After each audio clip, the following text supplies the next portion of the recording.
How I know I had mental health problems was I pulled the trigger. You actually pulled the trigger.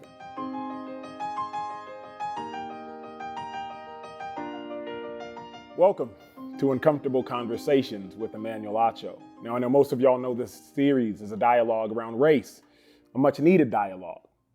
But there are a lot of conversations that also need to be had around mental health. Now, Simone Biles and Naomi Osaka, young global superstars, they brought this conversation to the world stage at the most recent Olympic Games.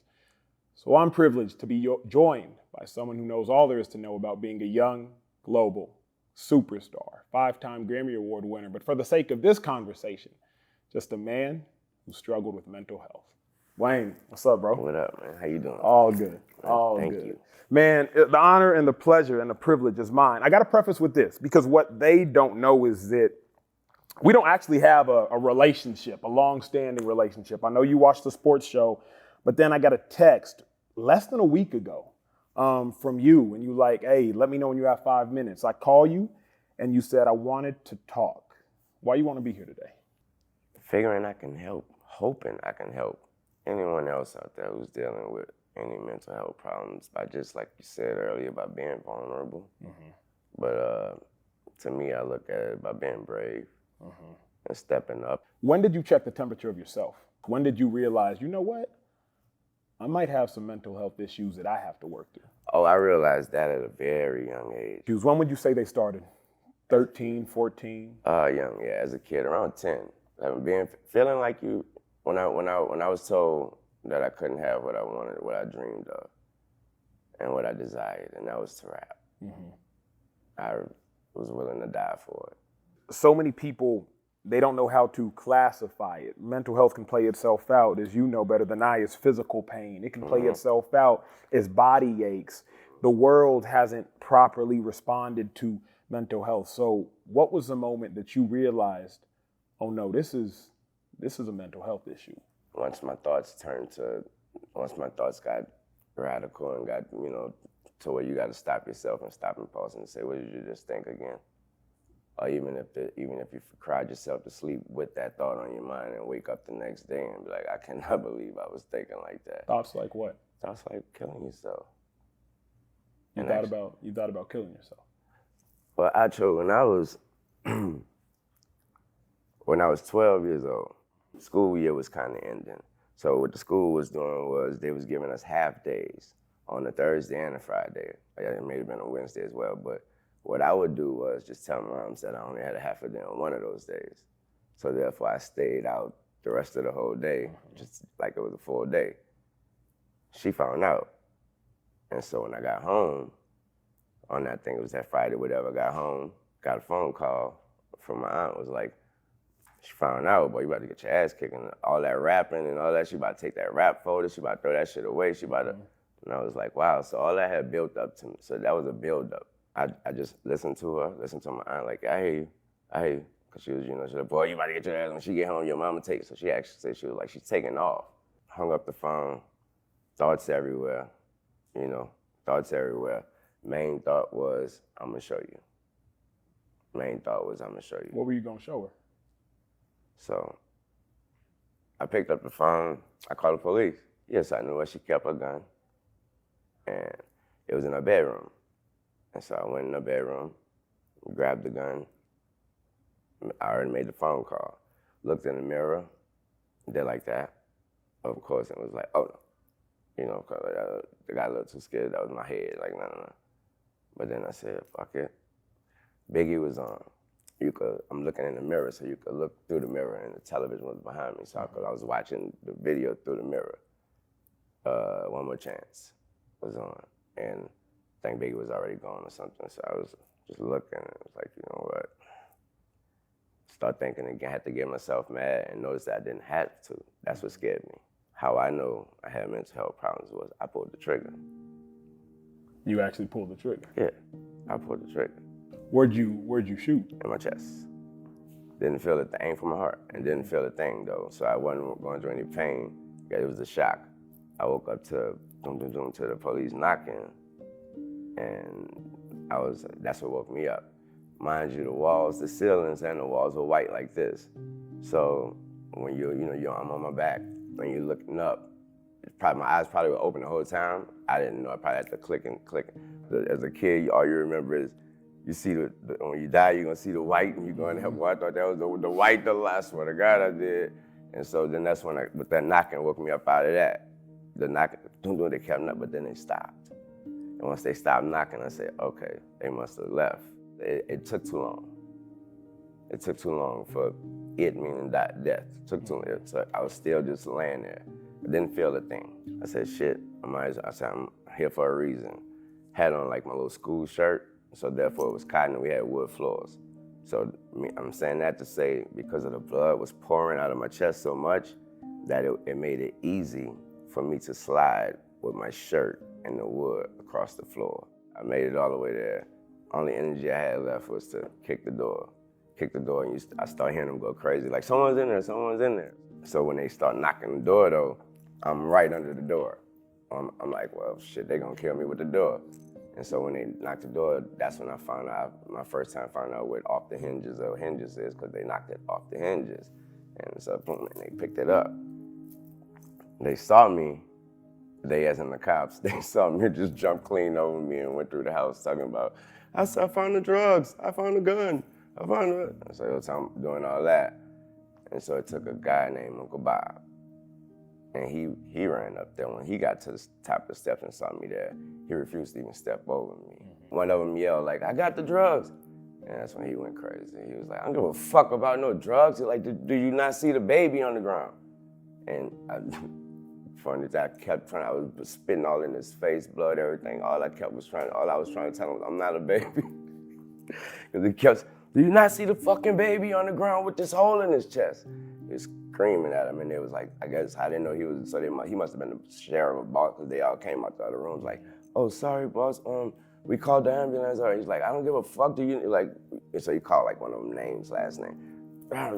Your car now. Picked me up, bought me, and just kept telling me some shit like, you're not gonna die on me, you're not gonna die on me the whole time. I am trying to tell him I'm not a baby. That's what I told him for 30 minutes straight. And so he got me to the hospital. He brought me there. He never even checked it. He just left me, made sure I was good. I met him years later, but he was like, I just wanted to say, I'm happy to see that I saved a life that mattered. What would you say kept you alive that day, in that moment? God, plain and simple. Break this down for me, because I've never and I couldn't walk a step, let alone a mile in your shoes. Why did you feel the need to be so extreme? For those that are battling mental health issues, it appears that you trying to take your life was really just a cry for help. Mm-hmm. Could you not use your words? Were you tired of using your words? Were your words not gonna get the point across? The words weren't even be able to be said or able to be spoken. My mom, the way she was then, you don't speak in that, ladies. You don't speak about, you don't tell her your opinion. What? I wish. I'm from one of them families where, your mama kick your ass and straight up, and you don't talk back, and you feel what I feel, and none of that didn't go. Mm-hmm. Yeah, and also I had no father. My father wasn't around, so my mom definitely felt that she had to wear the pants, and she had to be the dad and the mom, so she was a little extra on everything. She had to just to make sure she got her point across and make sure I ain't try to run over her. And so again, words that was again the loneliness. So when you have no one to vent to, no one to get this out to, mm-hmm. You can't bring it to your friends at school. You're still trying to be cool to them. You're not trying to let them know that I got something going on at home. So what I never said was, so the mom that I knew before that day on my life and everyone's life in here have never met or seen or heard that lady again in my life.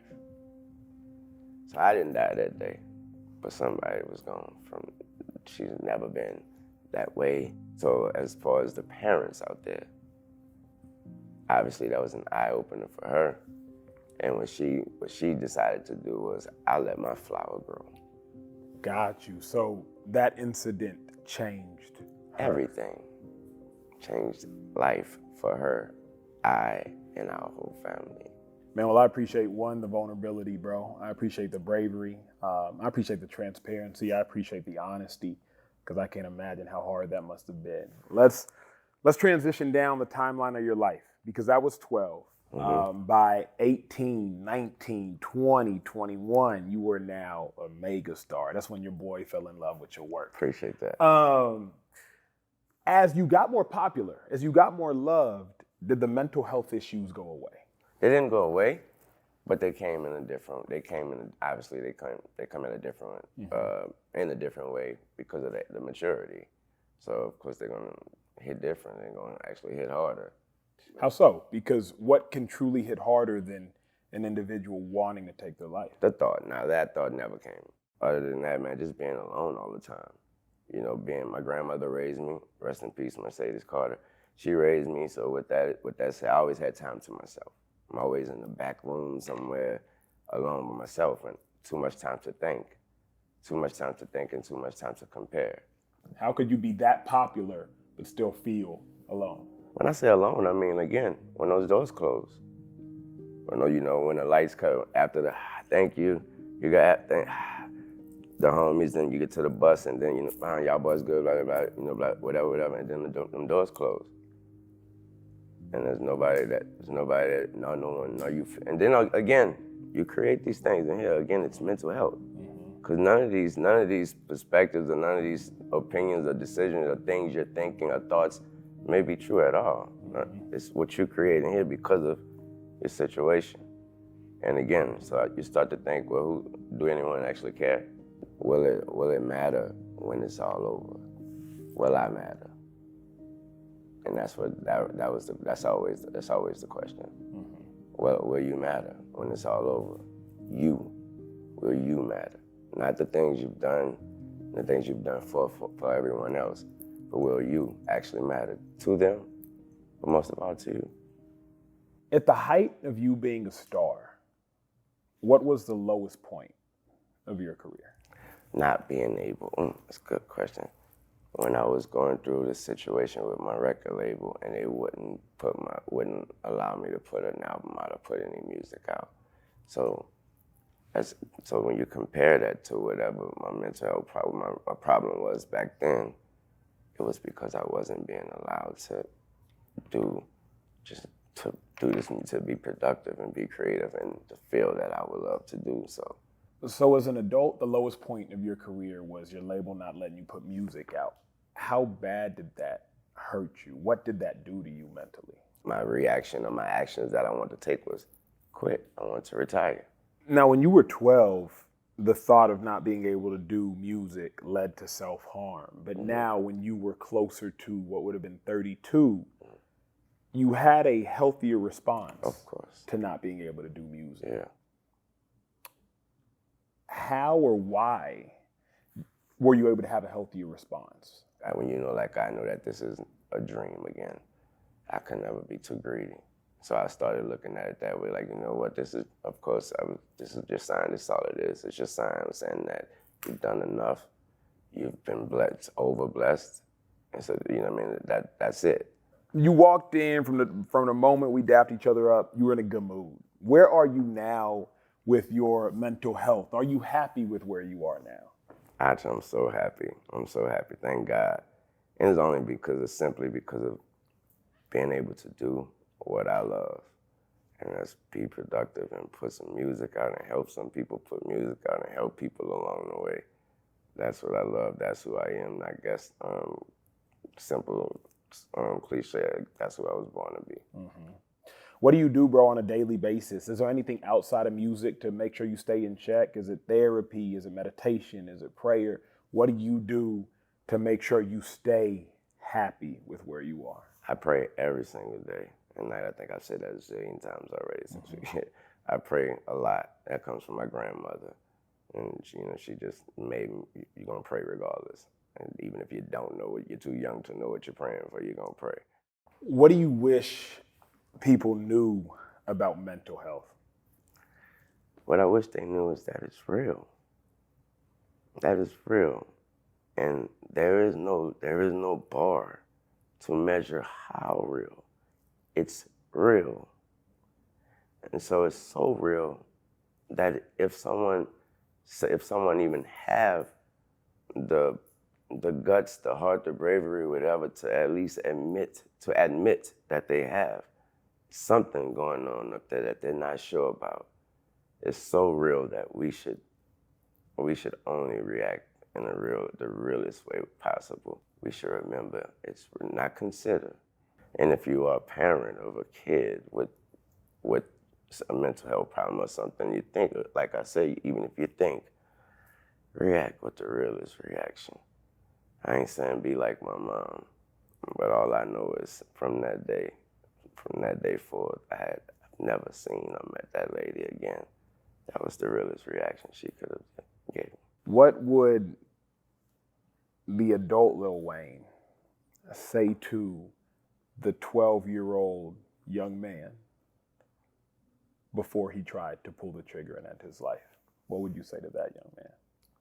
I always think about what I would tell him, and the answers always comes out to be the same thing, and it's always a question. And it always is, what if that isn't the wall or the ceiling that you're seeing? What if? Man, well, Wayne, I appreciate the authenticity, bro. I appreciate you being vulnerable enough to share. I appreciate you, like, they don't know, just calling me and saying, hey, I want to talk. Yeah. And I'm just glad that I could be the ears to listen to you, man. Oh, man, I appreciate you, man, for real. Of course. And I admire everything you're doing, for real, man.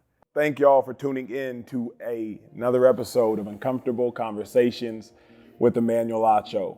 Mental health issues, mental health struggles, they don't discriminate based upon race, black nor white, man nor woman, famous nor anonymous. So make sure we take care of one another, but more importantly, make sure you take care of yourself. We'll see you next time.